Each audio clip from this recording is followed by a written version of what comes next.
જંબુસરના ડાભા ગામે હર્ષોલ્લાસ સાથે ઈદ ઉલ ફિત્રની ઉજવણી કરવામાં આવી। ભાઈચારાના સંદેશ સાથે નમાઝ અદા કરવામાં આવી। જંબુસર તાલુકાના ડાભા ગામમાં ઈદ ઉલ ફિત્રના પવિત્ર પર્વની શાનદાર અને ઉત્સાહભેર ઉજવણી કરવામાં આવી। ગામના મુસ્લિમ બિરાદરો મોટી સંખ્યામાં એકત્રિત થયા હતા અને અત્યંત આસ્થા અને સાથે ઈદની નમાઝ અદા કરી હતી। શાંતિપૂર્ણ માહોલમાં સમગ્ર ગામમાં ભાઈચારો અને શાંતિના માહોલ વચ્ચે પર્વની ઉજવણી કરવામાં આવી।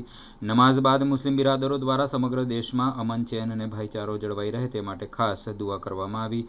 શુભેચ્છા પાઠવી નમાઝ સંપન્ન થયા બાદ લોકોને એકબીજાને ગળે મળી ઈદની મુબારકબાદી આપી।